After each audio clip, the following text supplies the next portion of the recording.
Hey, I'm Tommy Chong. Welcome to High on Homegrown.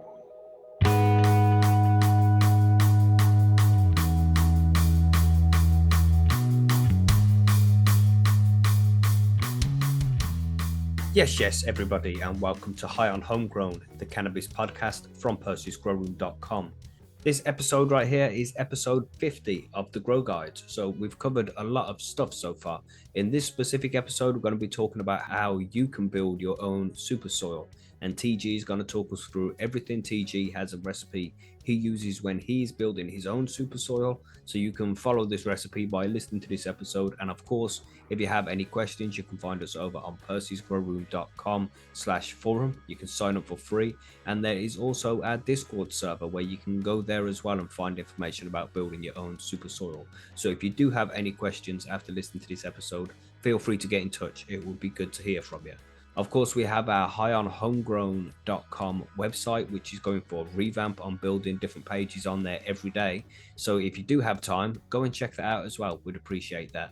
On Sunday, we're having an episode which is all about building and maintaining your own worm farm. So if you're free on Sunday, make sure you come and check out the live show. And the week after that, the Sunday following that, we're going to be discussing micro grows as well. So if you don't have much space for growing, then you can do some micro grows, and we're going to talk through that. Thank you for downloading and listening to the show. I'll leave you to listen to this episode, and I'll speak to you at the end of this. See you in a bit.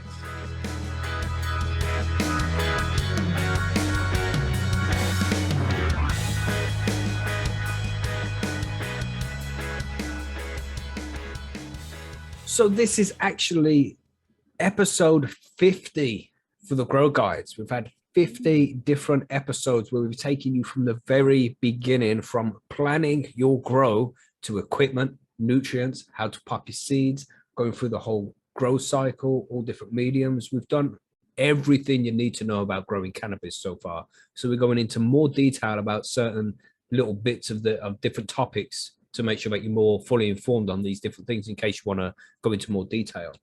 And one of the big important things that we would like to cover is building your own soil, because this is a great way to build your own soil. You know, you stick it in your pots. Maybe it doesn't need feeding for the whole grow. It's got loads of microbes in it, loads of nutrients in it. It's made specifically for your plants in your grow room. And it can sound complex, but really it isn't. And TG knows all about this shit. So he's going to help us go all the way through it and tell you about all the different ingredients you need, what you need to do to mix them together, how much of each ingredient you need to mix together, all that kind of shit. So this is all about TG now. Yeah.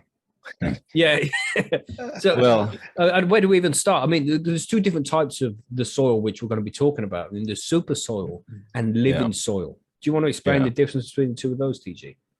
Well, we could just step back, maybe a teeny half step back further before we do that, and just like the way I like to think, just like soil is a oft thrown around term. It's a pretty general blanket term that can mean a lot of things depending on who's saying it in what context. But you know, the generalist, I guess the scientific definition of soil is just soil is a combination of you know, minerals, organic material, microbial activity via the microbes that live in there. So it has to have some life, and as well as like air and oxygen and kind of stuff. So, but that definition doesn't really apply to what we're going to be talking about, because in the cannabis sphere, we have, like, you know, I like to think of shit on a sliding scale from like inert, essentially, from, you know, you think about like DWC, deep water culture, where there is no medium, essentially, where you move to the right, if you're thinking of a left to the right line kind of sliding scale, then you get into like cocoa and stuff, which is it's a material, but it doesn't have anything in it. A soilless medium. Exactly. Well, exactly. Pro mix, same thing, isn't it? Yeah. Well, any of that, even peat, you know, people can grow on perlite, anything that's doesn't have anything in it. It's just completely inert, and you, the grower, are in full control of what's being put in or not put into it to feed your plant. Move a little bit further, you get kind of into, like, I would say, like the organic aspect of shit, where, you know, like fish emulsion and stuff, where it's not quite as like precise maybe, as using Canna A and B with a bit of PK, with those kinds of things. And this is how I started growing, with like just regular old inert potting soil from the garden store, and using like a full spectrum fish kind of with kelp and stuff, a 3-2-5 mix essentially. Um, so again, it's not quite as like precise. And then you go even further, which is where I'm at now, into the super soil. There's a couple like subversions or sub definitions when you get into soil, super soil, in my opinion. And again, full disclosure, this is all just what I think. It's not really based on, like, I guess I do read stuff, and I've, my recipe is based on a few different people's that I combined, but essentially, this is just what I think. So take it with a grain of salt, of course. But super soil to me is a soil or a medium that you can plant something in. It doesn't have to be cannabis, but a plant can grow in without too much, intervention from the grower. So it has like everything kind of built in for the most part. My soil is I like to call it microbially fortified super soil. So you can do super soil without microbes. You can have like bone meal and blood meal and all the different stuff.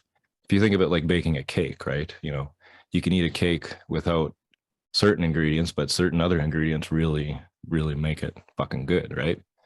And that's the microbes, I guess, in that line of thought. And then you can go even further, which to me is the very pinnacle of, like, at least in the indoor, you can't really match Mother Nature. Like, I don't care who you are, building your own living soil and stimulating the microbes and stuff, Mother Nature will never be second, to the indoor horticulturalist. So that's the best, obviously, outdoor in nice fertile soil that's there. But living soil is something that can be perpetually, you're relying on the microbes essentially to create food for the plant, more or less, more than you're relying on the amendments in the soil to provide food to the plant. You're feeding the microbes, who then feed the plant. Where in my case, with my super soil, I directly feed the plant with some assistance from the microbes, if that makes sense.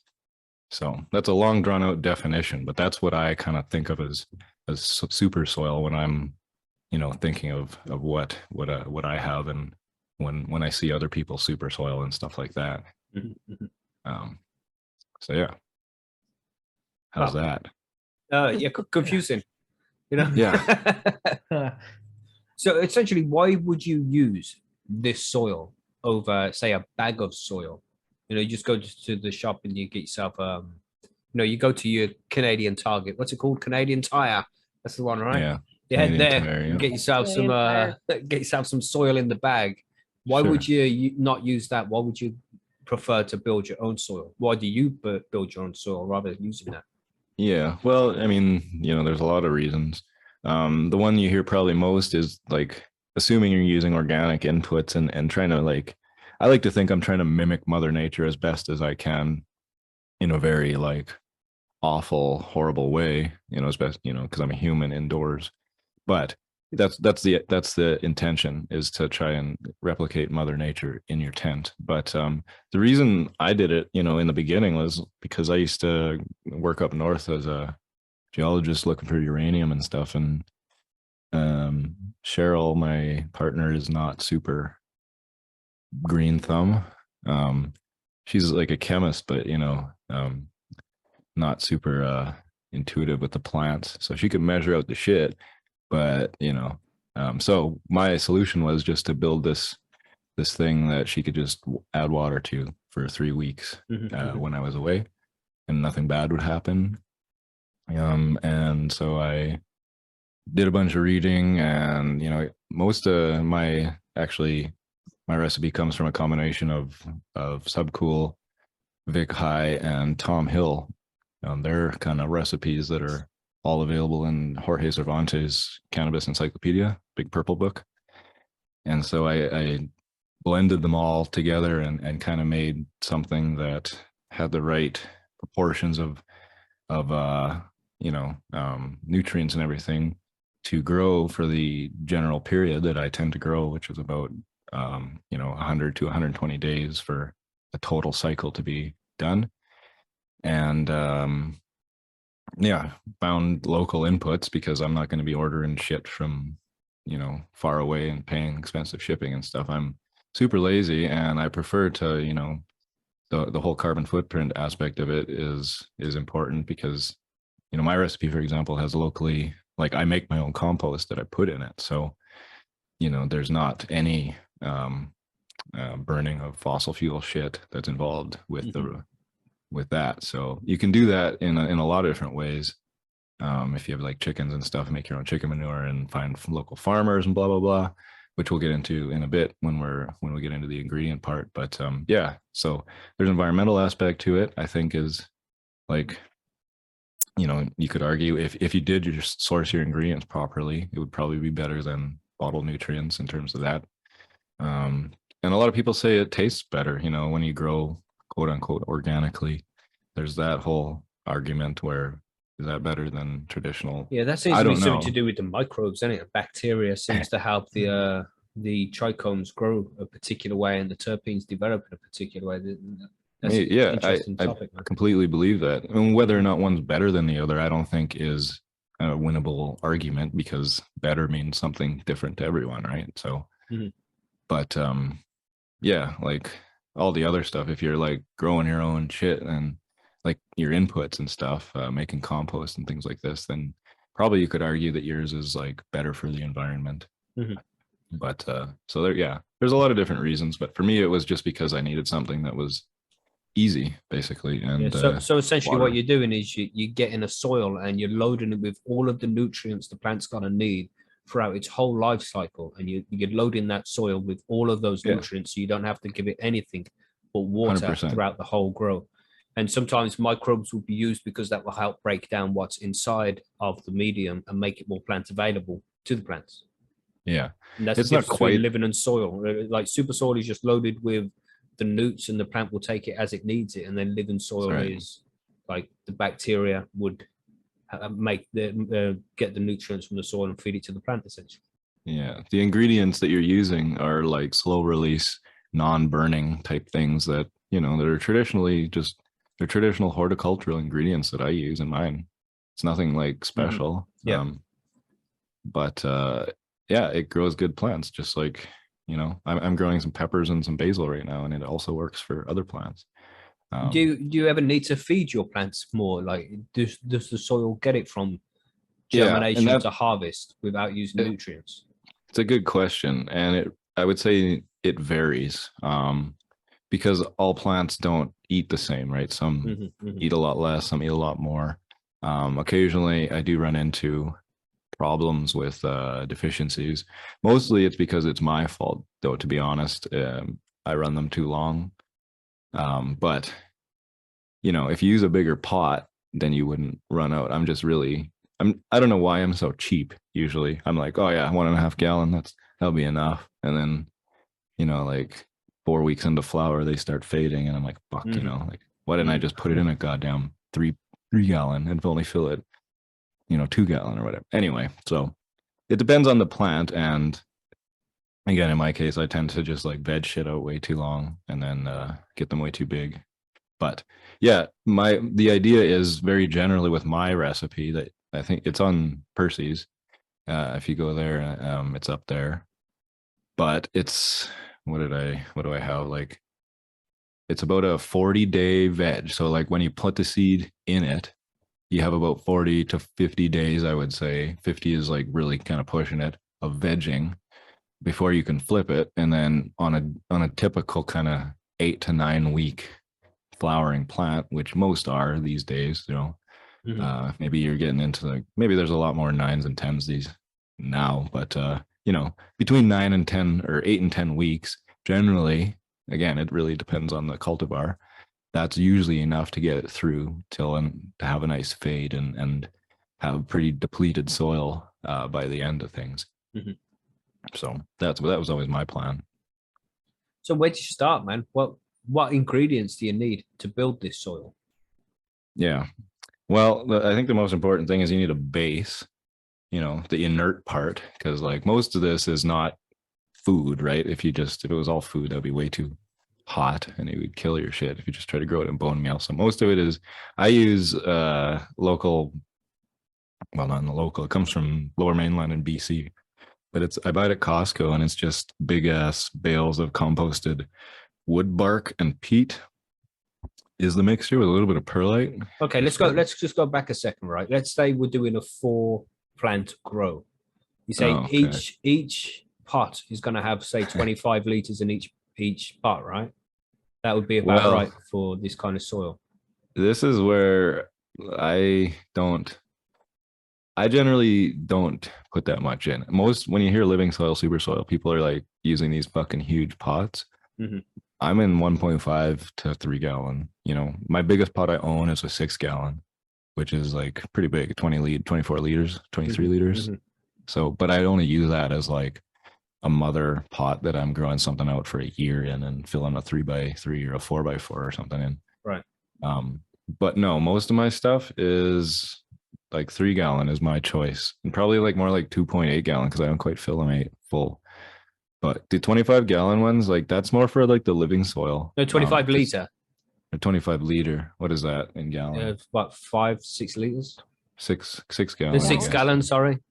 Yeah, and that's kind of like I think the minimum people like for the living soil type shit, where you have to have enough space for like an active microbial community to live and flourish, and not just like be there. With my soil, like I do a drench of like I add a compost layer when I flip the flower. Usually about 1 to 2 weeks into flower, I'll sprinkle a little bit of compost to like reinvigorate my soil with microbes. Mm-hmm. So it's not like they're in there like, and again, I've never actually looked in my soil and like checked how the microbes change over time during my grows, but whatever is happening, it seems to really work in my case. So let's say we're mixing up 20 gallons of this soil.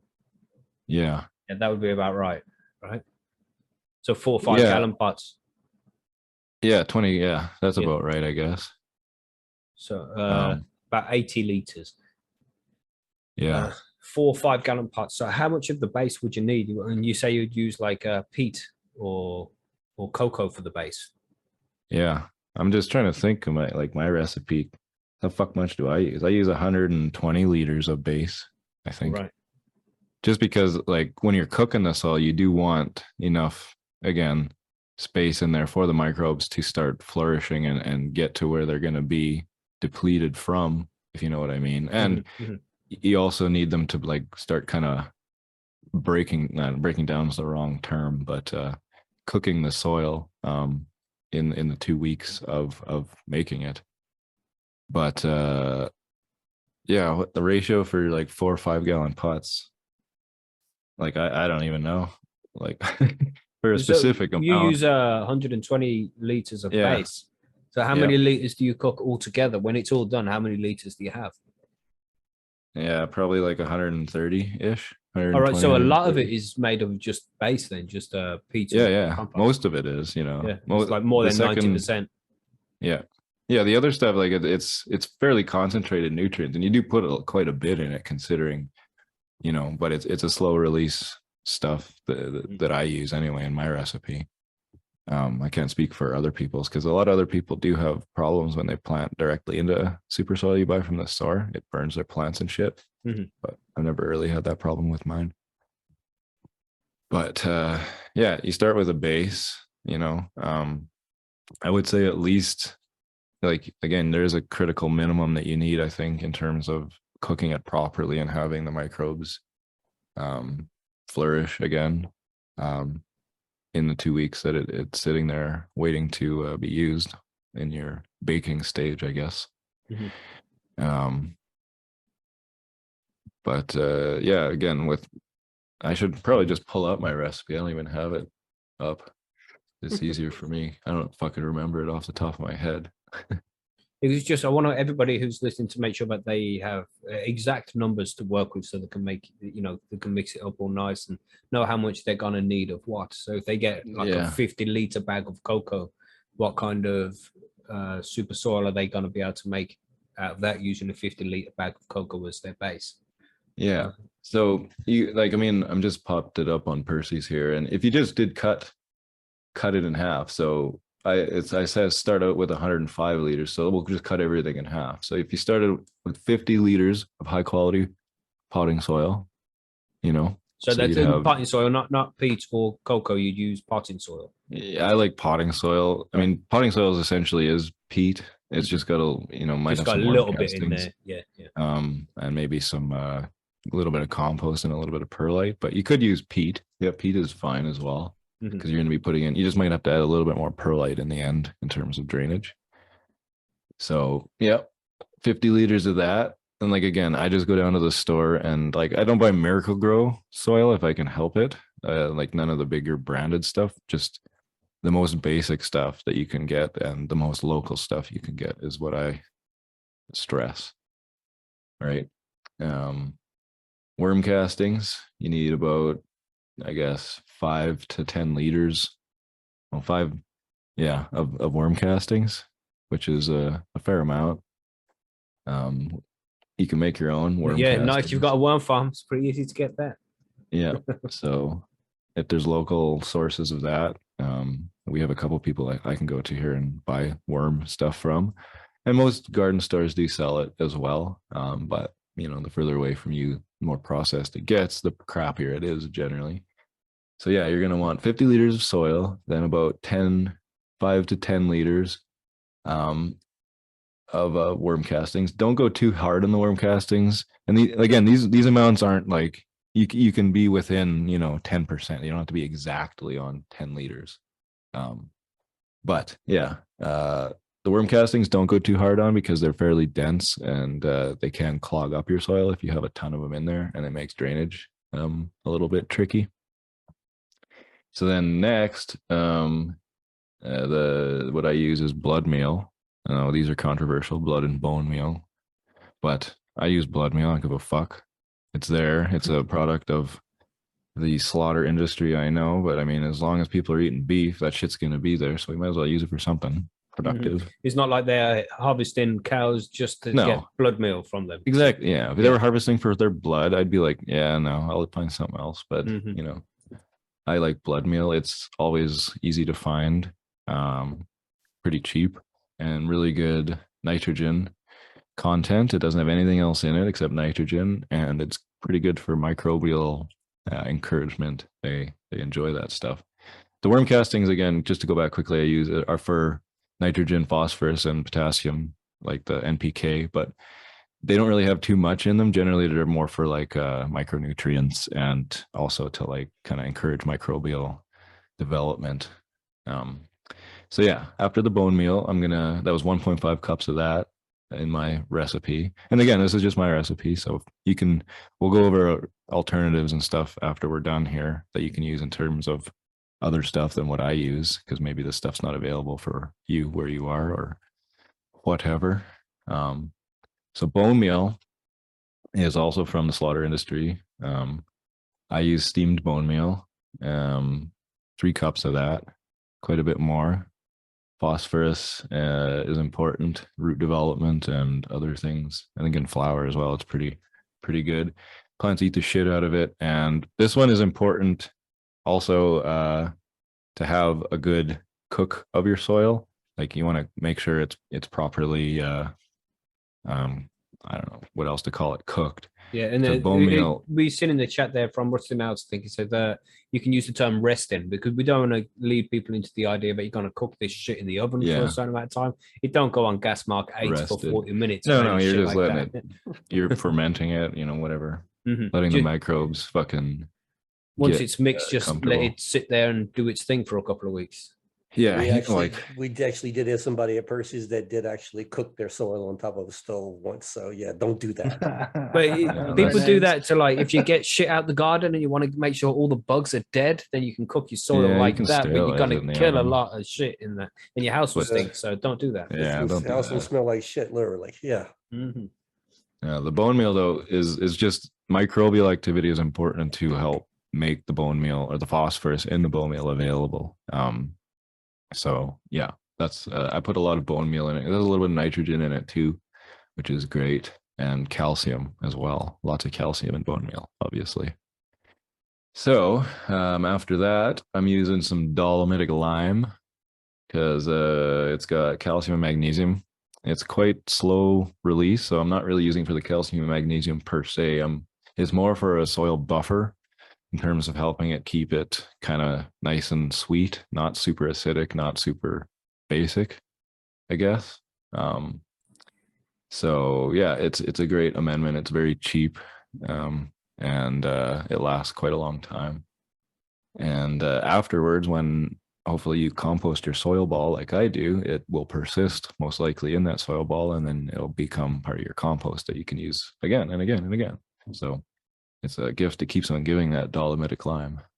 Don't use what's the other kind of lime? Calcium based stuff. Dolomitic lime is calcium, magnesium, carbonate, and then the other one is just calcium carbonate. Right. Yeah, we want magnesium in that. Then next, what did I say? 3 cups of dolomitic lime. Cut that in half. 1.5 cups of dolomitic lime. Right. Okay. I apologize. Yeah, so 3 cups of bone meal, 1.5 of dolomitic lime.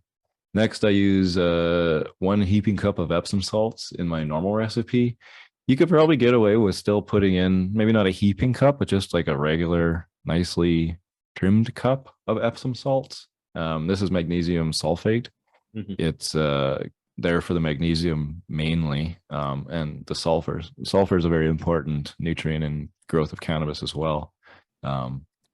But it's quite soluble in water, so magnesium sulfate, Epsom salts get washed out or used up quite quickly as the soil is watered and stuff. So that one I do give my plants a shot of it every once in a while. But yeah, in the initial mix, you're going to want about, I would say, 1 cup, like nicely trimmed, not like overflowing cup. Right. Epsom salts. Yeah, a cup I buy is mine. About, what is a cup? Is like 240, 250 milliliters. Oh yeah, sorry, 250 milliliter. Okay.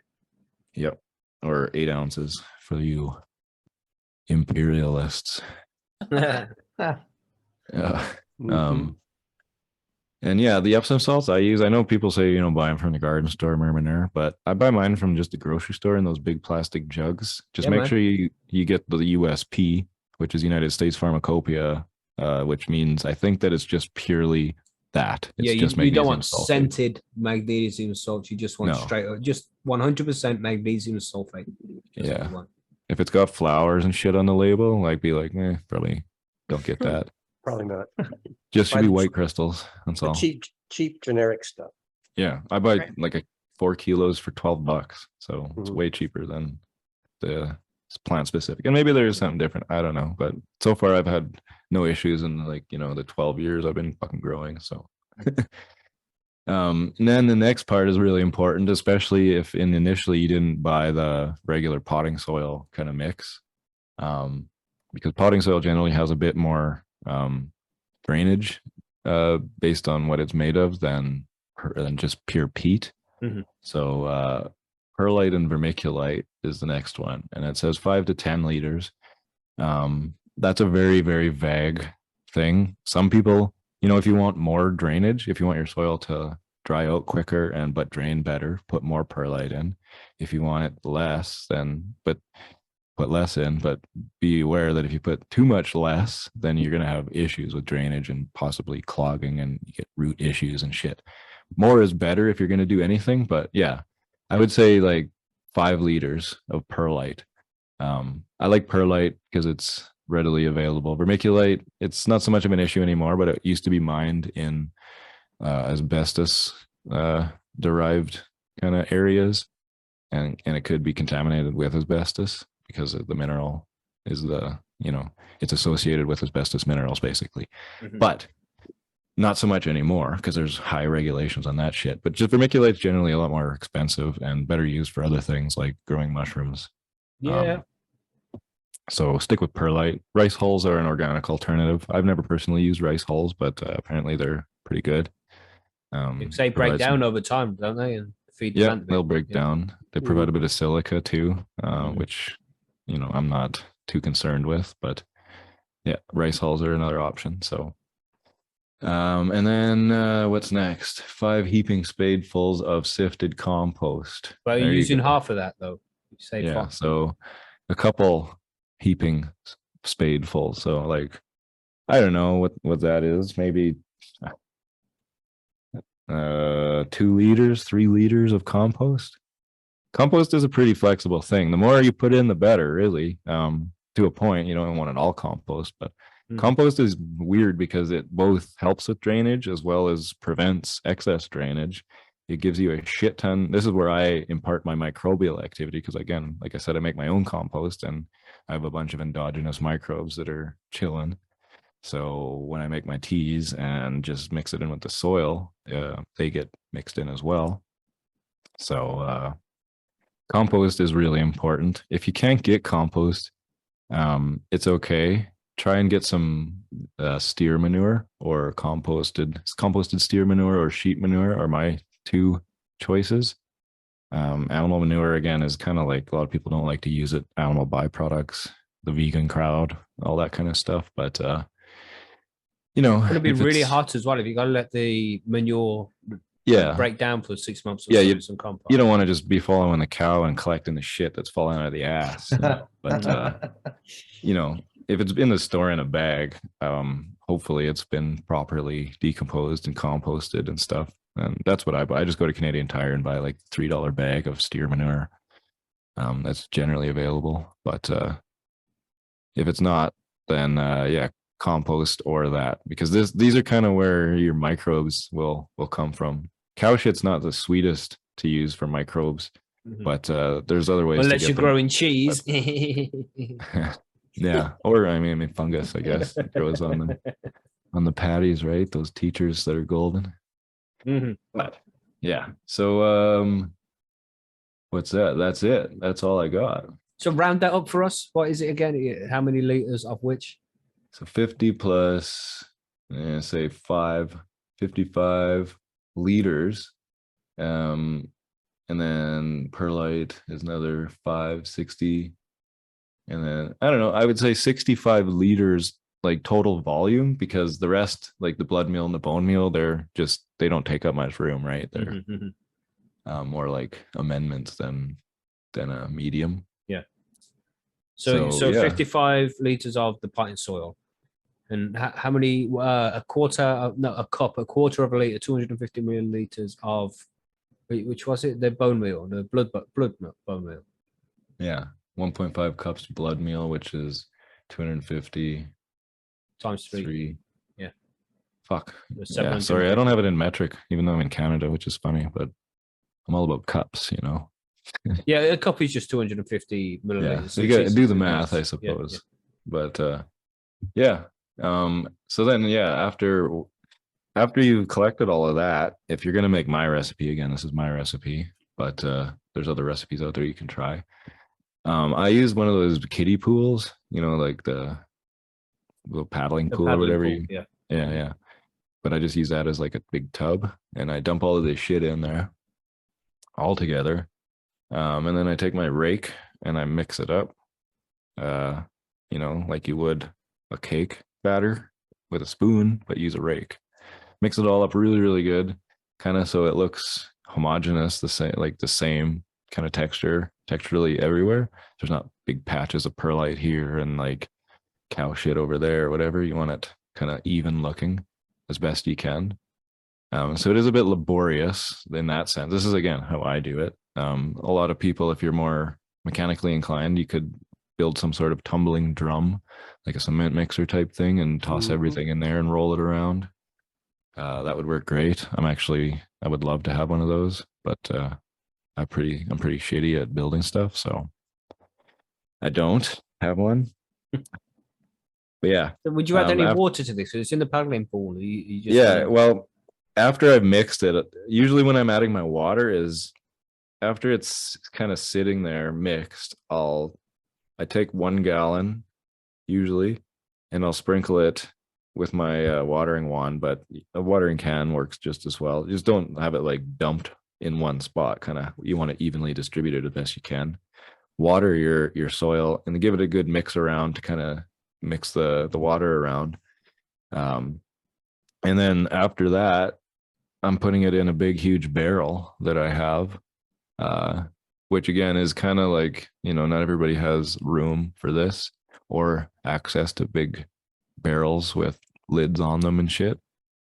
You can use like tubs. I know somebody that used like just a big Rubbermaid tub and just kind of mixed it around every once in a while in there. Didn't, because what I like the drum for is then I can roll it, right? Because you do want to mix the stuff. You don't want to let it just like stratify, and the stuff at the bottom won't have access to oxygen, which is really important for the microbes that you want to proliferate in your soil to have access to, because they'll die if they don't. And then bad ones, the anaerobics, will start coming up, and those ones are not good.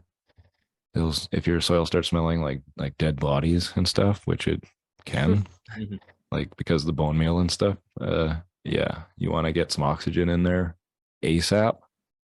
So that's why I like the rolling ability. And if you had a big drum like a cement mixer type thing, that would be perfect, because you could always just open it up, infuse some oxygen, roll it around, get that kind of mixed in there. But yeah, for me, I fill up my drum, put on the lid, kick it on its side, and then roll it around in my yard. I use a mixing auger, like a 36-inch mixing auger, and a drill, just punch it down and pull up. Yeah, it works. Perfect. I know exactly what you're talking about, though. Just aerate it.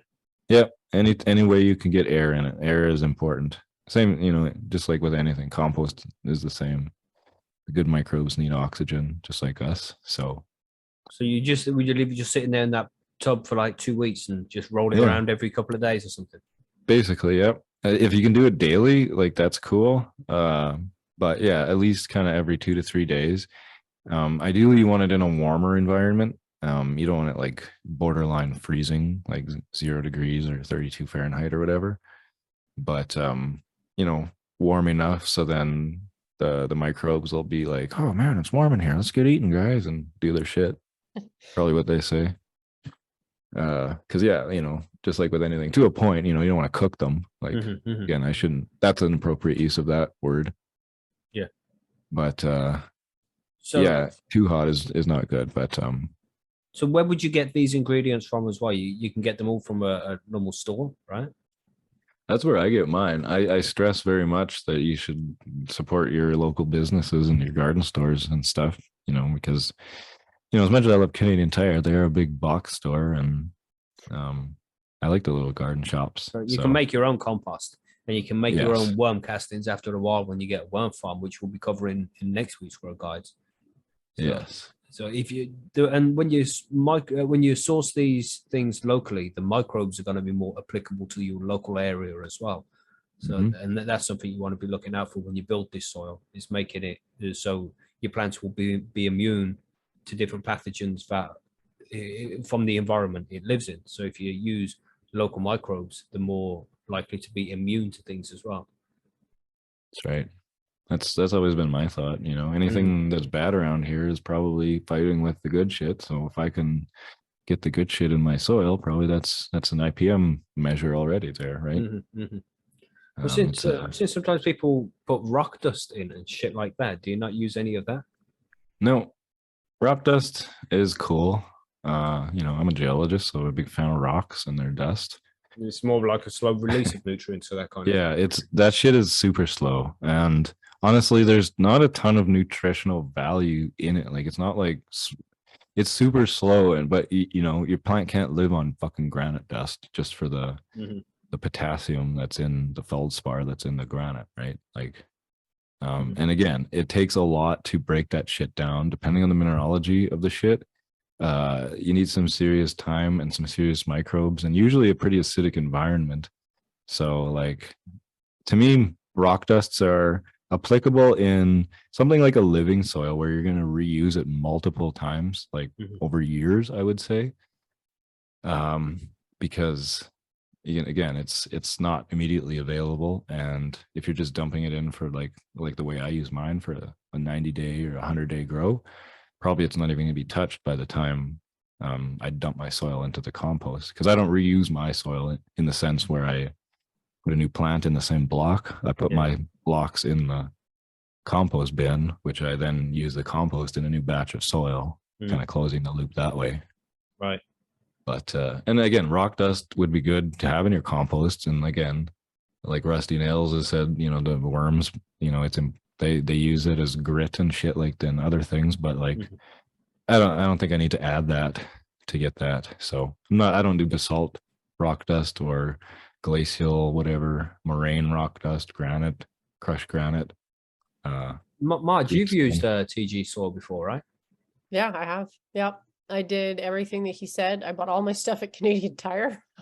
But they are not corporately owned. I believe they're I mean, so there's that. It's really close to my house. Don't get me wrong. I just mixed mine up. I had to mix mine up in like a big tote because I wasn't about to go out and buy a kiddie pool just to do that, because I'm pretty sure my husband would be like, where the fuck are we going to keep this after you're done with it? But it worked. It worked great. I have to make some more this year, actually. And one of the reasons I started doing it is because I'm composting too, and I'm looking for ways to use my compost. So yeah. So you amend this shit, do you, TG? Sometimes it depends on the grow. Like I don't know if I posted anything. I think I posted somewhere about I just recently did a grow of these auto double grape, or I should say quadruple grape. Hopefully I don't get sued. But they're a 65-day auto. So like seed to cut, it was 65 days. And I was like, fuck, that's not, it's super, super fast. But I didn't have to do anything but water those. That's it. Water in a 1 gallon pot even. So like 3.8 liters, very small ish. Smells like onions too. It's fucked. Didn't get any grape. Super resinous. It might be a good breeding plant, but yeah, the onions are a bit off-putting. Anyway, so in that case, no, I don't have to add anything. But in another case, like I have these Forbidden Dream in my 4x4 that I have in 4 gallon pots, so 16 liter, and I veg them like, I monster crop them, and I was like, oh, I'll just train them for another week. Oh, just a few more days, and they're fucking huge now. And we all know plants, when they go into flower, they're using a shit ton of energy, and like those secondary metabolites are not simple molecules, right? They need a lot of stuff to build THC and CBD and all the terpenes and stuff. So like those atoms come from somewhere, and that somewhere is the nutrients, and so they're eating a shitload. And yeah, I have to amend. So when I amend, I go back to my old favorite fish hydrolysate preferably, and kelp. Where would you get fish hydrolysate from? That sounds like a complex one. Not really. It's usually at the garden store in the organic section, if they have it. Hydrolysate or fish emulsion is generally a bit more common. Emulsion is not maybe as good, just because the processing is it takes a lot of the good stuff away, whereas hydrolysate is like a cold process where it preserves a lot of the good shit that comes with the fish. Some people say it imparts a fishy flavor into the weed, but I never really had anybody tell me my weed smells like fish or tastes like fish yet. So I don't know if that's a tuna kush or something, right? Well, I have harvested fishy tasting weed using that stuff before, but this is way long ago, and I'm sure that I didn't do a lot of shit right. Yeah. No, I don't use a ton of it. It's pretty, usually it's kind of just more like a little bit of a supplement. If I notice there's a teeny bit of fade, I'll feed like maybe once a week or something like that. Fish, like, and these products, especially kelp, is exceptionally good for microbes to eat. They quite enjoy that as well. So it's not just for the plants. Plants, there's cytokinins and other plant growth hormones and shit in kelp that are good, but it's also for the microbes, as is the fish. So yeah, usually I'll do a little bit of fish if I need to. Epsom salts I do tend to have a bit of an issue with magnesium deficiency, if I do have any deficiency, and I think that's just because the dolomitic lime, again, it's a rock dust. It's crushed dolomite, which is calcium magnesium carbonate, and therefore it's not super available in a short period of time. It's more, again, for the buffering capacity that it provides. So Epsom salts are another thing that I'll use as a supplement, and just a quick shot of, I think Jorge in his purple book, that's what I've always followed, is 2 teaspoons per gallon until morale improves. Right. that's it though. Nothing like, no sprinkling of this or that or dry amendments on the top surface or anything. Just water for the whole grow. Yeah. So this soil is then, pretty good to build if you want to run an auto, then especially because it's going to last about 12 weeks. Yeah, it's great for autos actually. Yep, great. I mean, I've used it for autos for my outdoor grows. Yeah, and I should say this is my soil, and there's other things you can substitute in for the ingredients I use if things aren't available to you, or there's just other super soil mixes too. But yeah, building your own is like the way to go. It's just like anything, it's cheaper, and you control what goes in it. You can kind of design it if you're growing long flower shit like the 16-week stuff where you need that extra oomph. Maybe you can use bigger pots and design your soil to provide more nitrogen for longer or something like that. But yeah, this works fairly generally in my experience. You still do need to have a bit of like ability to recognize if things are going a bit weird, because the pH does get fucky sometimes, and so you got to give it a good flush to refresh the medium and wash out whatever might be happening in there. But it's not quite autopilot, I would say, but I don't think really anything is growing wise. So yeah. When you flush your soil, what's that process? Because I know it is slightly different to say flushing cocoa. Yeah. Well, I'm only flushing when I notice a problem generally, and like I say, it's generally with pH. My leaves will it's not canoe, but it's like the opposite of canoe. How they curl in on themselves, sort of. Right. Yeah. I don't know. It's just everybody knows. Well, not everybody, but a pH issue. When that pops up, I flush pretty much like anybody. I think I put in enough water, like clean water through it. Actually, probably not, because I'm more going on like a color thing. Usually, if there's an issue, the color is pretty fucking brown, almost coming out. The first bit of runoff, orangey brown. And so as that fades, then I'm like, okay, whatever the fuck that was is gone. And in all my years of growing, that's like whatever that is, washing that out. Just like it's like injecting the shit with steroids. The next day they're just like, fucking let's go.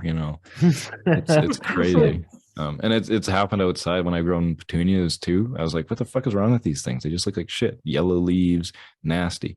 And then I watered them and this like ooze of orange came out. And I was like, oh fuck. Like, I don't know if the microbes are just like, that one pot they didn't get along or what's going on. I really should like try to do more science shit on this. But like, again, flushing tends to fix the problem. And yeah, I'm just dumping water through until this fucking color fades. You put enough water through to know that like it's washed for sure. Okay. And you just let it drip out, and you can't really overwater unless you have a soil that you've kind of messed up and you don't have proper drainage, so it like holds the water really badly. Yeah. My soil really does like drain good, and then it dries out quite quickly again, especially if you have a good robust plant in there that's drinking hard too. So yeah. So I mean, even with all your amendments and everything, though, you're not worried about potentially washing it through. No. And then having to the only again, I'm just asking because it's one of those things that I think people, they hear the word flush and then the next minute they're stressing for that reason. I'll have flushed out all the good stuff and stuff like that. So in the final bit of water that I put through, I might add a bit of Epsom salts, because again, those are fairly water soluble and they will wash out. So, but and Epsom salts are fairly benign too. Unless you're fucking putting a shitload in, you don't really overdose them too easy. Yeah. So I might replenish that. But yeah, the flush is, the super soil ingredients are built to be robust enough not to wash out. I think like blood meal is not soluble in water. Some of it is, like you get it wet and there's something that dissolves and washes away, but it's not like salt where it's like instantly dissolved and instantly gone. Yeah. So yeah, in my experience, if I do have to flush, it doesn't really affect the nutritional capacity or whatever's left of that in the soil until the end. Sweet. Okay. Yeah. So we have a couple of questions here in the listener mail section as well. The ones from Woody kind of apply to this. It says, do you test your soil after it's been initially mixed and has cooked for 2 weeks? Do you then test the proper amounts of pK and pH? Yeah, that's a really good question, and no, short answer. I You just know don't, it and works from experience. yeah, I want to, and I know there's there's a lab down. Well, Cheryl works at a fucking lab that does this, so could do it easily, but it's expensive, and I haven't yet. But I really do want to, just because then I can know exactly where I'm at and possibly amend it to make it, don't have that magnesium deficiency that props up or shit like that, or kind of link things to like, oh, that's probably why that's happening. And then, you can go from there. But no, I've never had it tested, but I really want to, and I probably will. I would just, yeah. Like Is there a test kit that you would use? Is the one you would recommend people can buy and use to test their soil? Well, I have no affiliation with anybody or any labs or anything, but we have the SRC here in town in Saskatoon, and I know A&L labs I forget, they're in Ontario somewhere. They kind of like where everybody goes for their soil shit. So like they're kind of like one of the labs that are up on hoplite and viroid type stuff. So they kind of like, they're not just like a lab that does this. They're a lab that does this and kind of cares about it at the same time, it seems like. Right. So again, no affiliation or endorsement, but like A&L might be a good place to start in terms of getting a lab test if you're in Canada. Cool. And then we have a question here from Woody as well, which is a little bit different. It's kind of after the soil topics. Can you use can organic nutrients come from a bottle? Organic is one of those terms which is taken differently depending on different people. It can be kind of, right? Yeah, absolutely. I would say like fish. If your fish is reared organically, whatever your emulsion or hydrolysate's made from, then yeah. Kelp, if it's harvested properly in the organic way, whatever that entails. And again, like Mackie said, it really depends on that definition. And when you get organic nutrients out of the bottle, to increase the shelf life, they usually make this shit like really alkaline to make sure that microbes can't grow in it and it won't be able to break down what's inside the bottle to extend the shelf life, So when you do use it, it will change the pH of your water quite a bit. So make sure you check the pH if you're going to use any organics out of the bottle. But personally, I think if you want to try and get good nutrients organically, you can get it from your compost bin and you can get it from a worm farm, just to put some of that in your water. Let it bubble, make some compost tea. That's a nice organic nutrient you can use to cover most things in the garden, right? Yeah, no, tea is important for many, many reasons. I use it mostly for microbial enhancement, and also the IPM that it provides. Spraying it on leaves, you have a bunch of slime covered your leaves, and then the bad bacteria land in there, and they get all fucked up because there's already a bunch of badasses there living. So, compost tea is great. But yeah, like organic, I mean, it really depends on the source, just like the stuff in the bag or the stuff in the brick. You got to make sure. And Mackie is right. Some of the stuff that they put in bottles is for preservation. I know the stuff I have downstairs has citric acid in it as I would assume, a preservative. But, you can get probably organically derived citric acid, I would think.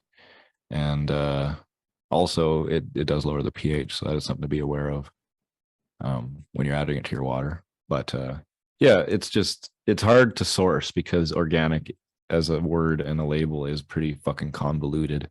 And depending on where you are or who you're talking to, whether it's, somebody who's a chemist and is like, yeah, it's just carbon based, that's organic. It's like, yeah, that's true. But it doesn't really apply to like, good practices in agriculture, which is another version of organic. Are we hurting the earth any more than we need to in this practice and stuff like that. So yeah, again, make your own. That's my biggest advice. Yeah, man. Yeah, that's the best thing to do. Make your own, grow your own. You know, if you can make your own soil, and all the instructions are in this podcast. But if you need any help, then you can head over to percysgrowroom.com because the recipe is there, but you can follow step by step. And of course, if you need any help, you can always ask questions over at Percys Grow Room. But do you have a guide for this on your website as well, TG? Not yet. No, my website's still fucking sitting there, probably being hacked. You know, it will be up there eventually. You know, my recipe that I use every day now is, I have added a couple more things that aren't necessary, but I just like to add as like a, you know, little stamp of my magic or something on them. So then, you know, when people buy it, they feel, I don't know. I offer it as the recipe, but I kind of feel greasy if I'm like selling the same thing I offer for free or something. But again, it's up there for sure. And if you follow that one, you'll be in good hands. But I do want to like make sure I give a big shout out to Tom Hill, who's active now on Instagram. If you're into the haze, check him out. Legend Tom Hill, and Vic High and Subcool, because they're, again, what this recipe is all based on. And if you get Jorge Cervantes' book, there's a shitload Which one? of information. The Cannabis Encyclopedia? Yeah, the Cannabis Encyclopedia. There's 3 recipes in there that, again, this is what I use based on what I have locally available. So you can read those and then kind of build your own version if you like, wherever you are, because again, not all this stuff's available where you are. So yeah, check it out. Sweet. And of course, if you do build it, get over to Percy's and start a thread so we can see how it's built and how you did, and then run your diary with it as well, so we can see how the plants turn out in the end. That'd be good to see. Percy's is good actually, because I think I put there's a shitload of pictures on there of like, here's when I added this, here's when I added this, here's what this barrel that I was talking about looks like. So it's just picture step by step, which is great. So yeah, check that out for sure. So just a quick couple of questions before we wrap this show up. Sorry, Bob, were you going to ask something? I was just going to say, I know you touched on it before, Tej, but with your from seed and stuff like that, do you have a starting mix you use first to get them on the roll before you put them into this mix of yours, or you can run it the whole way through? Because I know, you know, as we were talking before, things get a bit hot for seedlings and that. Is there, or are you're sweet to run it the whole way through? I always go direct into it. If I do anything, I might like blend it like right in the planting hole, which the planting hole of a seed is tiny, so I don't really do this with that. But yeah, from seed, no, you just you can go right in it. Again, compost, if you mix a bit of compost in, dilute it, maybe. But yeah, you're fine to go right in there for sure. Sweet. Nice. Yeah, good question, man. It's an important one, because you don't want it being too strong and it kills off seedlings. Yeah. Happens a lot too, I find, on like the store-bought stuff. I would when I was doing the whole organic soil thing, my seeds would get killed off if I planted them straight into the organic. So I'd use like a handful of cocoa in the middle, plant the seed in there, and then it will do fine after that. That's how I would roll. I don't know what that is in there. I mean, obviously it's something that's, I don't know, just weird. Anyway, but we got a couple more questions to wrap this shit up with. We have one from Filmy Bowles. He says, soil question. Why do soil companies still use plastic bags instead of biodegradable ones? And it's pretty simply because the soil will eventually eat the paper. Yeah, microbes like paper. Good, They dry out too. Probably they're cheaper too, I would assume. You know, man, I had this the other day, you know, back, you're all going to remember, random tangent, it's only going to be a minute, everybody. But here in the UK, we used to be able to just go to the shop, get your shit, and you'll get your plastic bags, right? And then the UK government passed a law, which is a good law, saying that you need to pay 5 pence for your plastic bags to try and reduce the amount people are using them. And, you know, people just started using a lot less plastic bags because they weren't free to pay 5 pence for each one. But the other day, I went to the shop and the missus pointed out to me that she was buying paper bags, right? Economically friendly and shit, but paying 40 pence for each fucking one. It's like, how did that happen? How did we go from paying 5 pence for plastic bags to save the environment to paying 40 pence to the fucking paper bags to save the environment? So what the fuck happened here? But yeah, random fucking tangent, man. We're getting ripped off, man. Somebody's taking the piss out of us. Just If it saying. makes you feel any better, mate, we can't get plastic knives and forks or straws here Yeah, anymore. that's a new thing they're implementing here in the UK. Single-use plastics are gonna be gone. Instead, they're gonna be using wood, trees. It's like a $50,000 fine. Wow. If you're a company and someone comes in and you're getting rid of plastic straws and knives and forks and single use, yeah, it's like 50 grand fine. No. I can just imagine what America is going to be like without its red plastic Solo cups. Oh my gosh. Oh, whole It country changed might break dorm down. parties forever. That's it. No more parties. Mhm.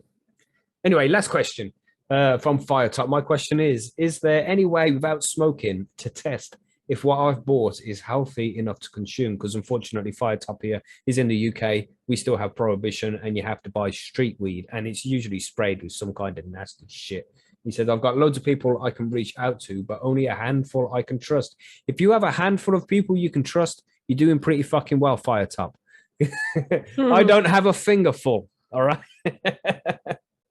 But yeah, you really can't trust anybody out there. The only one you can trust is yourself, man. You have to grow your own shit and use your own shit. And if you're going out to buy shit, it's probably gonna be shit.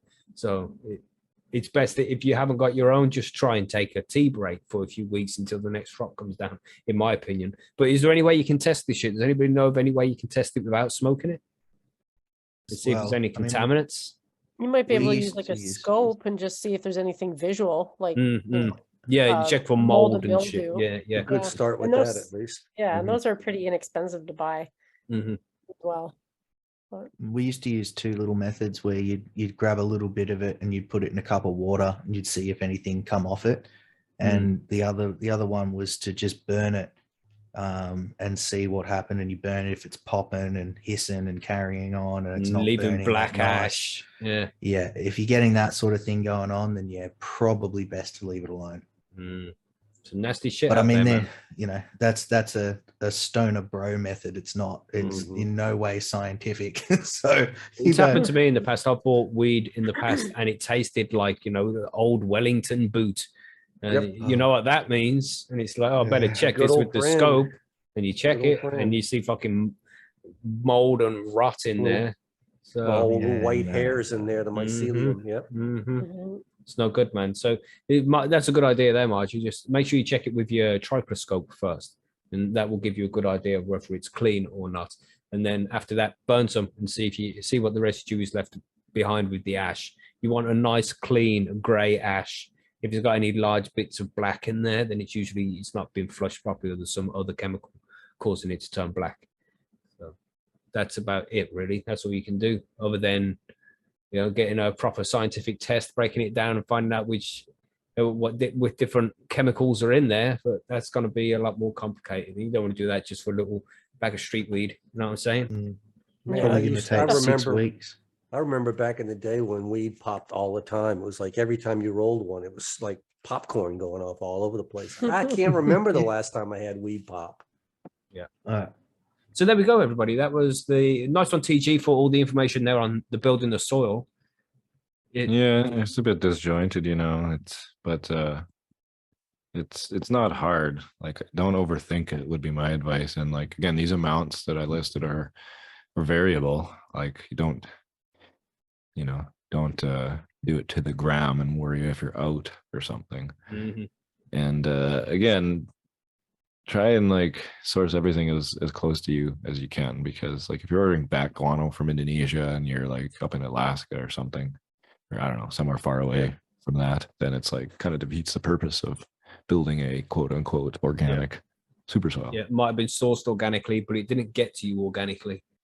Yeah. And so yes.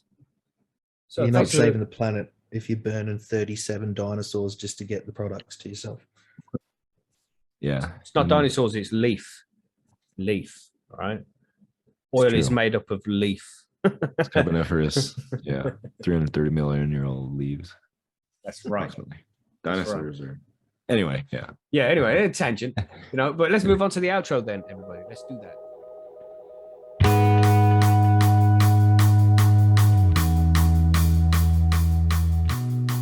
And there we go, everybody. That was all about building your own living soil. Again, if you have any questions or if you need any extra help with building your own living soil or your super soil, head over to percysgrowroom.com, start a thread, and there's loads of people out there who build and use their own super soil, and they can help you out with some suggestions if you need some help. Also, you can head over to our Discord server. The link for the Discord server is in the description of this download. So just head to the description, click on the Discord server link, and you can join up for there for free as well. And there's also templegrowing.com, which is TG's website. I think by now he might have his soil recipe up on there. So go and check out his website. Show him some support by visiting his website. That would be super cool. But of course, you can support High on Homegrown and PercysGrowRoom.com by becoming a Patreon at patreon.com/Percys Grow Room. The first level of that is just $4.20 a month. That's $4.20 in American dollars. So very cheap. And then you'll get access to all of the cool interviews that are coming up very soon. So if you want to listen to these interviews live as they take place, then become a patron, and it's a great way to support the show. But you can also support the show by sharing it with friends on social media. We're trying to get more followers on Instagram and Twitter. So if you are on any of those networks and you can help us out by getting more followers, then please just share the link to our social networks as well. But as always, thank you for downloading and listening to the show. We appreciate you massively. Thank you for downloading. I hope you enjoyed this episode, and I hope to catch you on the next one, which is either on Sunday for the live show, which is about worm farms, or there'll be the download of Cannabis News on Monday, ready for you. Stay high, stay safe, and I'll see you on Sunday, hopefully. Goodbye.